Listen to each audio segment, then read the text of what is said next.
What is going on, guys? Zuko back with another Dragonflight video. How is everybody doing? I hope you're having such a good time. I hope you're enjoying Dragonflight. I'm having such a good time with this expansion, guys. There's so many things that I've just really enjoyed about this expansion so far, and I think like there's been like crafting, just adventuring, finding dragon riding talents, and like high peaks and rock climbing, and like there's so many cool things. I got my boat. But honestly, the best thing that I've found so far is that I feel no pressure. I feel no pressure to like farm an extra resource, which would then kill my desire to have alt characters. I am so excited to have alt characters in this game. And I've got my shaman, and I now have got my paladin that I'm working on, and I'm actually running as a holy paladin. I love this thing. I'm going to talk about holy paladin in a second. I just want to stay off the top, though, that like I'm so excited about how many alts I'm going to be able to make in this expansion. And I know some people have already made like lots, but I'm really happy. Like my Shadow Priest is super geared, my Enhancement Shaman is almost super geared, and now I can start with my Holy Paladin, and I can start to think about my healing main for this expansion. What do I want to play as my healing main for this expansion? It might sound like a silly thing to say, but I am so interested in healing. I've always healed every expansion. I did tank and healing in the last expansion a lot in Castle Nathria and Sanctum of Domination before we get to Sepulchre and I switch to DPS. So I really love healing. I love that pressure. Oh, this guy just died. This is a good example of this. Was a really rough moment here. I love that pressure that I have on a character where it's like it's all on me. It's like that Kobe Bryant, Michael Jordan moment, right? Where it's like there's it's the bottom of the fourth quarter, there's like a minute left on the clock, and who wants the ball? They want the ball. That's what I feel like healing is like for me. I want the ball. I want you to give it to me. I will keep everybody alive except for that warlock that just died. I will keep everybody alive. Like, and I just love that feeling. I love that pressure, and I'm not scared of it. I'm happy that it's there, and I really enjoy that part of healing. And I'm prop paladin, or sorry, holy paladin. It just feels like they have gained so many tools going into Dragonflight. So let me just highlight some of these tools right now, because I think they're so important. First of all, the playstyle of Holy Paladin is basically what it was in Shadowlands. Like, if you're doing Mythic Plus content, there is still, Holy Shocks into Glimmer. You have Divine Toll, which puts out a bunch of Holy Shocks and a bunch of Glimmers, of course. You're getting lots of damage and healing from that. That's one of the main sources of what you're going to be doing. But there's also Light's Hammer, which comes in. Light's Hammer is huge AoE damage and healing. And they've also pushed a bunch of the healing actually into sort of this passive consecration healing, which is really, really cool. So there's a big combo of like consecration plus it's called Aura of Mercy. What is it? Seal of Mercy, and then Judgment of the Light, and then Golden Path. So like you put Consecration down, there's Golden Path healing, and then there's Seal of Mercy, which like doubles the healing of Golden Path, and then there's Judgment of the Light, which of course gives you healing based on the targets that are hitting your Judgment character. So whoever you put Judgment on. So that's a bunch of like passive healing that's going on, which buys you time to get into your big ticket, spenders. Your Holy Shocks, Divine Toll, sending the Holy Shocks out, the Glimmer, and like I said before, then your big Word of Glories, your big Light of Dawns, and then they push all that healing into your beacons. And I ran double beacon here, which I really, really like. So the playstyle feels really fun. They haven't necessarily gained a ton of new tools for Mythic Plus.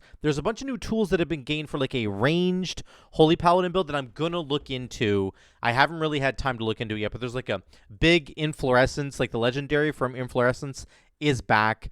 There is a Tear's Deliverance, which was the Legion artifact ability, which is very, very cool, but they've basically made it so that it's going to be supported more by a Flash of Light or Holy Light build, where you're pressing Flash of Light and Holy Light instead of Holy Shock and Crusader Strike. So there's a build there for sure. There's a really cool idea potentially where you can extend Tear's Deliverance for like up to 50 seconds. Now, I haven't experimented with it yet. I've just started with the regular sort of stock standard Mythic Plus build here, and I'm really enjoying it. I think it does a lot of damage. I think that Holy Paladin has a really good potential to do a ton of damage, especially because you have Shield of the Righteous as your ability to spend holy power offensively, which is really, really cool.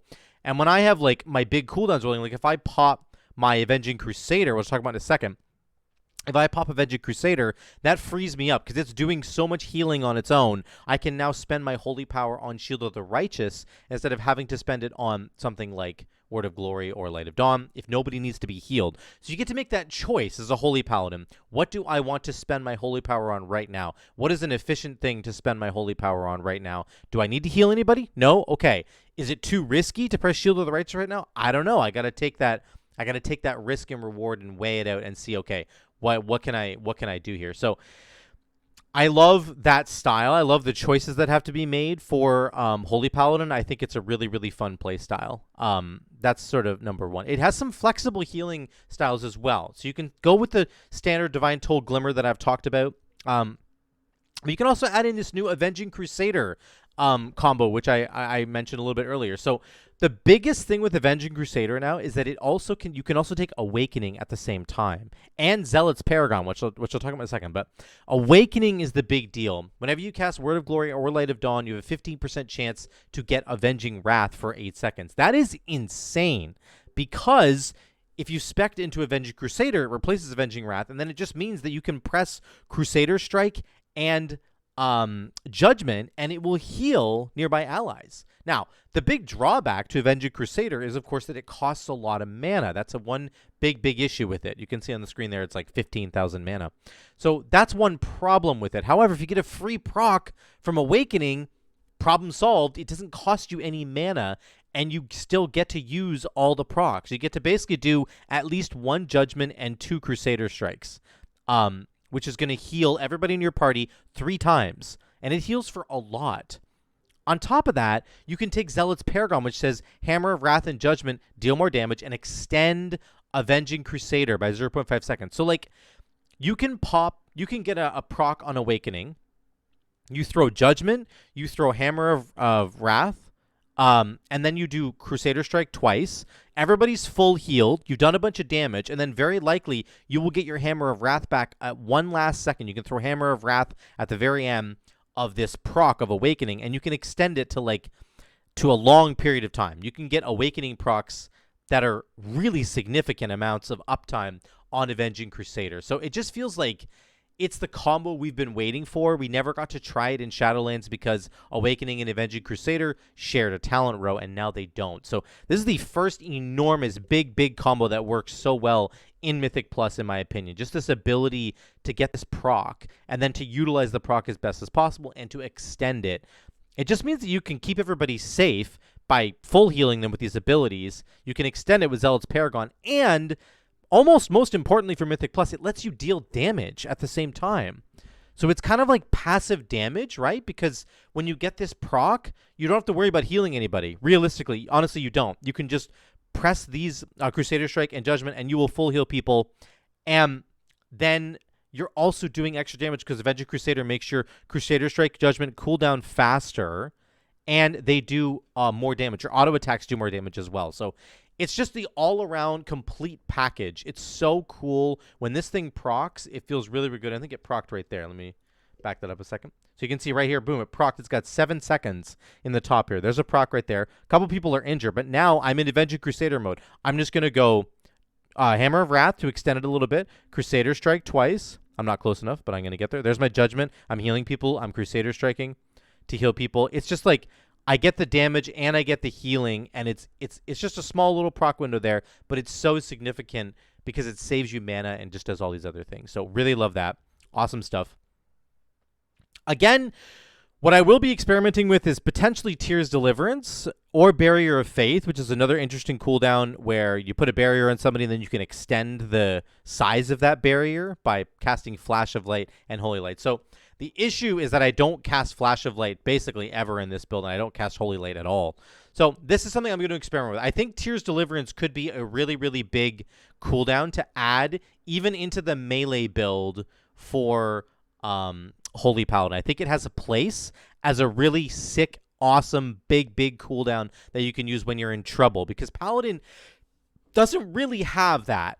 They don't have a Healing Stream Totem or a Revival or tranquility. Like, they just don't have that. They have aura mastery, which obviously gives everybody big DR, but Paladin's kind of lacking that big oomph button that you're looking for. Divine Toll would be maybe that one, but Divine Toll doesn't hit as hard as some of those other ones from the other classes. So this potentially Tears Deliverance, it's a 1.5 minute cooldown, could potentially be the difference maker there, where if I'm looking to just heal everybody over a short 10-second period of time as a huge support mechanism for me, I could use Tears Deliverance. So that's something I'll be experimenting with for sure. On top of that, there's some incredible tools that Holy Paladin has been given. So right away, they've got an interrupt now. They have a 15-second, they get Rebuke. That's insane. Having a kick on a healer is insane. It's so good to have it on Holy Paladin. Finally, it feels like thematically it should have been a Holy Paladin a long time ago, so it's cool that it's here now. Blessing of Summer, and I want to talk about this for a second because this is really, really cool. Blessing of Summer, Winter, Spring, and Autumn, of course. These are really significant. I want to say these are just as good as PI from a priest. It's not the same as PI from a priest. I understand the straight-up haste value from PI is very, very, very good, but I'm telling you guys, the buffs that you get from Blessing of Summer and Winter and Spring and Autumn are so incredibly strong. The damage you get from Summer and Winter are no joke. The attack speed debuff on enemies that you get from Winter is incredibly strong. Very, very highly underrated. 20% attack speed reduction, and you can hit AoE. You can put this on like a Guardian Druid, and he presses Thrash, and it stacks up this Winter debuff on all the enemies very, very quickly. So they're suddenly all swinging 20% slower. That's a big amount of damage reduction you're providing to the tank. Spring, which makes the healing done by 15% and healing received by 30%, you can just throw this on a Death Knight tank, and he's going to be healing himself for 30% more.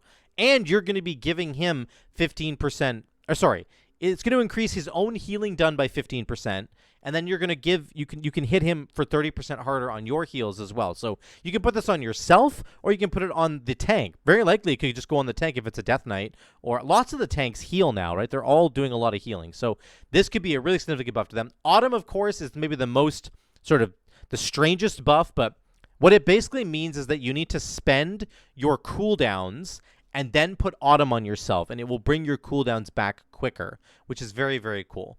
The way to think about this is, like, for every 30 seconds of cooldown reduction that you're getting, like for every 30 seconds that your ability cools down, you're getting 10 extra seconds of cooldown from Autumn. So actually really significant for something like a Holy Paladin, because we have, you know, Avenging Wrath, 2-minute cooldown, Divine Toll, 1-minute cooldown, Blessing of Summer itself, this blessing spell is a 45-second cooldown.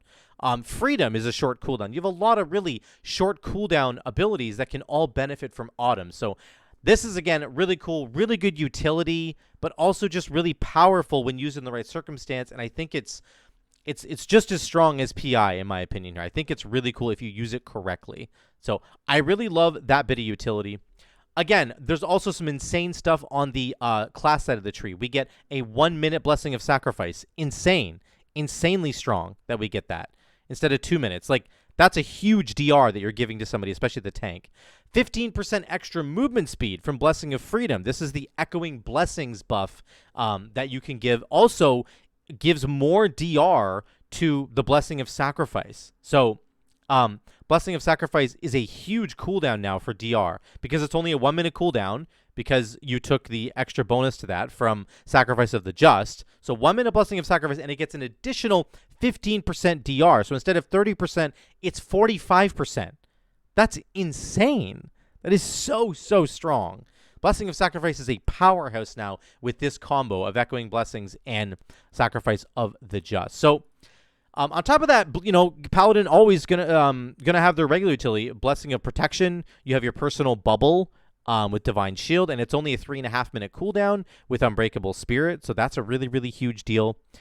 It just really feels like Holy Paladin was given so many extra tools going into Dragonflight, and I've heard some people say that, like, people feel like they weren't given a lot of tools, and I think it's just because a lot of the, like, spec side of the tree is focused more on the ranged style, which we haven't really experimented with, so people are, like, really butthurt that they feel like the melee style of Holy Paladin, like, didn't get a ton of buffs, but that's just not true.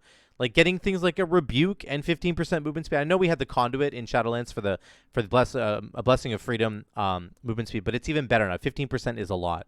1 minute sack, Blessing of Summer, all the passive healing from Consecration, Golden Path, Judgment of the Light, and Seal of Mercy. I feel like on top of that, we now get a battle res.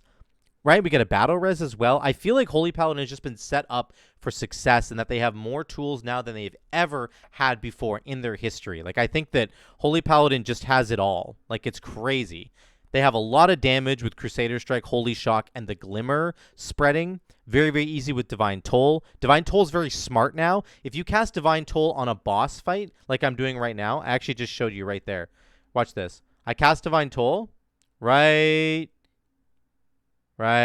here, and it puts 1 on the boss and it puts the rest on the party. I think I actually clicked on my party before I pressed it, but it used to like be really problematic where if you had a boss and you pressed Divine Toll, it would only go on the one boss and it wouldn't go on your party members. They fixed that. So they have really huge burst cooldowns with Divine Toll and the Glimmer buffs, the Holy Shocks going out.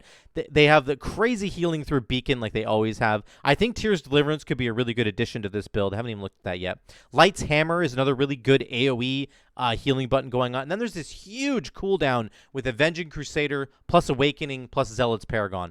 Insane uptime on the procs from Avenging Crusader, and it just keeps everybody alive. It is so incredibly strong. So I just really feel like Holy Paladin kind of has the entire package now.